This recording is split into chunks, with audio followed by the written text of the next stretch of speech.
সাবেক ফ্যাসিস্ট হাসিনার খতিব, নিয়োগকৃত খতিব রুহুল আমিন, তিনি তার গুন্ডা বান্ডা নিয়ে গোপালগঞ্জ থেকে এসেছে।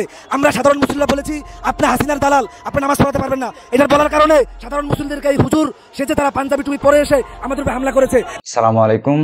গত শুক্রবার জুম্মার নামাজের পরে বাইতুল মোকাররমে যেই গন্ডগোলটা হয়েছে সেটার আসল তথ্য বের হয়ে আসছে। কার কারণে কে এই ঘটনাটা ঘটাইছে সম্পূর্ণ ভিডিওটা দেখলে বুঝতে পারবেন। আজকের এই ভিডিওর মাধ্যমে আমরা ফাঁস করে দেবো সবকিছু, যে বাইতুল মোকাররমে ওই দিনকার যে গন্ডগোল হয়েছে, মারামারি হয়েছে, অনেক মানুষ আহত হয়েছে, এই ঘটনাটা কে ঘটাইছে, মূল কাহিনীটা কি, অবশ্যই আজকের এই ভিডিওর মাধ্যমে আমরা সব জানতে পারবো। তো দয়া করে সম্পূর্ণ ভিডিওটা না টেনে দেখবেন, চেষ্টা করবেন ভিডিওটা সবার সাথে শেয়ার করার, সবাইকে দেখার সুযোগ করে দেবেন, সবাই যাতে সত্যটা জানতে পারে। তো চলুন আগে ভিডিও ফুটেজটা দেখে আসি। বাবা মা ভাই বেঁচে নেই কেউই, তাই ঢাকা বিশ্ববিদ্যালয়ের শিক্ষার্থীদের নির্মম নির্যাতনে প্রাণ হারানো মানসিক ভারসাম্যহীন বরগুনার তোফাজ্জলের শেষ বিদায়টাও যেন ভিন্ন। আমার ভাই তো খুব অসহায় ছিল,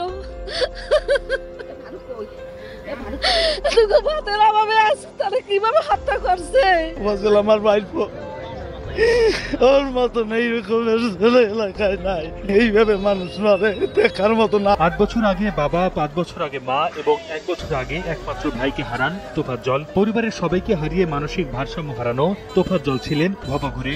ঢাকা বিশ্ববিদ্যালয়ে তার উপর যে নিষ্ঠুর নির্যাতন চালানো হয়েছে সেই ক্ষোভ দেখা গেছে এলাকাবাসীর চোখে মুখে। হত্যাকাণ্ডে জড়িত সবার দৃষ্টান্তমূলক শাস্তির দাবি করেছেন তারা। কোনদিন ওর দেখি নাই যে আপনারা একটা জিনিস তুলে নিয়ে গেছে, এরকম কোন রেকর্ড ছিল না। যারা এই কাজে জড়িয়েছিল, এই জুলুম করেছিল, তাদের সর্বোচ্চ বিচার চাই। পরিবারের পক্ষ থেকে আমরা তার বিচার দাবি করি। শনিবার সকালে জানাজা শেষে বাবা মা আর একমাত্র ভাইয়ের কবরের পাশে দাফন করা হয়েছে তোফাজ্জলকে। সাবেক ফ্যাসিস্ট হাসিনার খতিব, নিয়োগকৃত খতিব রুহুল আমিন, তিনি তার গুন্ডা বান্ডা নিয়ে গোপালগঞ্জ থেকে এসেছে। আমরা সাধারণ মুসলিমরা বলেছি আপনি হাসিনার দালাল, আপনি নামাজ পড়াতে পারবেন না। এটার বলার কারণে সাধারণ মুসলিমদেরকে এই হুজুর সেজে তারা পাঞ্জাবি টুপি পরে এসে আমাদের উপরে হামলা করেছে। দর্শক, আমরা যেমনটি দেখতে পাচ্ছি যে এই মুহূর্তে বাইতুল মোকাররম মসজিদে জুমার নামাজ আদায় না করেই কিন্তু মুসল্লিরা বের হয়ে যাচ্ছেন, এবং আমরা মুসল্লিদের সাথে কথা বলে যেমনটি জানতে পেরেছি যে খতিব নিয়ে একটি ভিতরে সমস্যা তৈরি হয়েছে এবং সংঘাতের ঘটনাও ঘটেছে ভিতরে, এমনটি কিন্তু তারা বলছিলেন, এবং এই কারণে নামাজ না পড়েই কিন্তু মুসল্লিরা বের হয়ে যাচ্ছেন, এমনটি কিন্তু আমরা দেখতে পাচ্ছি। দর্শক দেখছেন কালবেলা আমরা এই মুহূর্তে যুক্ত আছি বাইতুল মোকাররম থেকে। ভিতরে ওই আগের ইমাম সাহেব আইছে, হেডালিয়া আগের খতিব সাহেব আইছে। এই খতিব সাহেবের ভিতরে মুসলিমরা নামাজ পড়বো না, নামাজ পড়বেন, এটা প্রতিবাদ জানাইতেছে। খতিব সাহেব এখনো আছে। দর্শক যেমনটি শুনছিলেন যে আগের যিনি খতিব ছিলেন সেই খতিব এসেছে এবং তার পেছনে মুসল্লিরা নামাজ আদায় করবেন না, এই লক্ষ্যে মূলত তারা এখানে আজকের নামাজ আদায় না করে কিন্তু তারা মসজিদ থেকে বের হয়ে যাচ্ছেন, আমরা এমনটি কিন্তু দেখতে পাচ্ছি। আসসালামু আলাইকুম, আমি একজন সাধারণ মুসল্লি, নামাজ পড়তে মসজিদে আমরা এসেছি। এসেই দেখি মসজিদের সামনে আগে থেকেই সব লোক ভরা। সাবেক ফ্যাসিস্ট হাসিনার খতিব, নিয়োগকৃত খতিব রুহুল আমিন, তিনি তার গুন্ডা বান্ডা নিয়ে গোপালগঞ্জ থেকে এসেছে।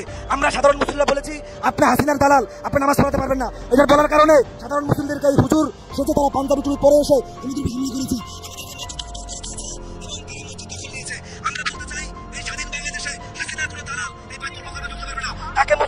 ঘোষণা করলাম, এবং আজকে যে ঘটনা ঘটেছে আল আকসা এরকম ঘটনা ঘটেনি।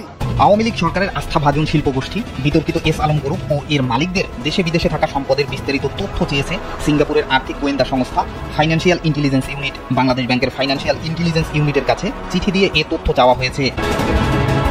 বাংলাদেশ ফাইন্যান্সিয়াল ইন্টেলিজেন্স ইউনিটের সংশ্লিষ্ট কর্মকর্তা জানান, সম্প্রতি সিঙ্গাপুরের ফাইন্যান্সিয়াল ইন্টেলিজেন্স ইউনিট ইমেইলের মাধ্যমে যোগাযোগ করেছে। সেই ধারাবাহিকতায় এস আলম গ্রুপের বিস্তারিত তথ্য তৈরি করা হয়েছে, শীঘ্রই তা সিঙ্গাপুরে পাঠানো হবে। সম্প্রতি বিভিন্ন গণমাধ্যমে বেশ কয়েকটি আলোচিত প্রতিবেদনের পর সিঙ্গাপুর সহ বিদেশে এস আলম গ্রুপের সম্পদ নিয়ে তদন্ত শুরু হয়েছে। কালামা, আমি আপনার মোবাইলে সেলফিন ইনস্টল করে দিতেছি, আপনার রেমিটেন্সের টাকা নিজে জমা করতে পারবেন। সেলফিন আগামীর ব্যাংকিং। বাংলাদেশে এস আলম গ্রুপের নিয়ন্ত্রণে 6টি ব্যাংক ও একটি আর্থিক প্রতিষ্ঠান ছিল। 5 আগস্ট শেখ হাসিনার পতনের পর সেগুলোর নিয়ন্ত্রণ হারায় গ্রুপটি। এসব ব্যাংকের নিয়ন্ত্রণ নিয়ে নতুন বোর্ড গঠন করে বাংলাদেশ ব্যাংক। তবে এসব ব্যাংক থেকে 1 লাখ কোটি টাকারও বেশি তুলে নেওয়া হয়েছে বলে অভিযোগ রয়েছে। এরই মধ্যে এস আলম গ্রুপের কর্ণধার সাইফুল আলম মাসুদ ও তার পরিবার দেশের ব্যাংক, আর্থিক প্রতিষ্ঠান ও পুঁজিবাজার থেকে কি পরিমাণ অর্থ আত্মসাৎ করেছেন সে বিষয়ে তথ্য সংগ্রহ করছে সরকার, বাংলাদেশ ব্যাংক, বিএফআইইউ এবং Bangladesh security and exchange commission. পুরোপুরি তথ্য হাতে আসার পর এস আলমের সম্পদ জব্দ করে তা বিক্রির মাধ্যমে দায় সমন্বয়ের ঘোষণা দিয়েছেন বাংলাদেশ ব্যাংকের governor doctor Ahsan H Mansur. তবে তার আগে এস আলম গ্রুপের কোনো প্রতিষ্ঠান বা মালিকদের কোনো সম্পদ না কিনতে অনুরোধ জানিয়েছেন তিনি। পাশাপাশি বিএফআইইউ এস আলম গ্রুপের সঙ্গে যুক্তদের ব্যক্তিগত অ্যাকাউন্ট জব্দ করেছে এবং ব্যাংকগুলো কোম্পানিটির সঙ্গে লেনদেন সীমিত করেছে। কেন্দ্রীয় ব্যাংকের কর্মকর্তারা বলেছেন, এস আলম গ্রুপ দেশের ভোগ্যপণ্য আমদানিকারক প্রতিষ্ঠান হওয়ায় প্রাতিষ্ঠানিক ব্যাংক হিসাবগুলো সচল করে দেওয়া হয়েছে। তবে কোনোভাবেই এসব হিসাবের অর্থ যাতে বিদেশে পাচার করতে না পারে সে বিষয়ে নজরদারি করা হচ্ছে। যাই হোক দর্শক, সম্পূর্ণ ভিডিওটা দেখার জন্য আপনাদেরকে অসংখ্য অসংখ্য ধন্যবাদ। এই ভিডিওটার যে কথাগুলো শুনছেন, সম্পূর্ণ ভিডিওটা দেখছেন, আসলে এটা কতটুকু সত্য কতটুকু মিথ্যা অবশ্যই কমেন্ট করে জানাবেন। আর যদি এটা নিয়ে আপনার সত্য কিছু জানেন তাও কমেন্ট বক্সে কমেন্ট করে জানাবেন, কারণ আমরা অনেক সময় অনেক কিছু শুনি, অনেক কিছু দেখি, কিন্তু এগুলোর পিছনেও অনেক কিছু আমাদের জানা বাকি থাকে। তো চাইবো যে নেক্সট কোনো যদি ভিডিও বানাই আমাদের এই ভুলগুলো না হয়, এই জন্যই আপনাদের কাছে অনুরোধ করবো কমেন্ট বক্সে কমেন্ট করে জানাবেন আমাদের ভুল ত্রুটিগুলো। দেখা হবে নতুন কোনো ভিডিওতে, সে পর্যন্ত আল্লাহ হাফেজ।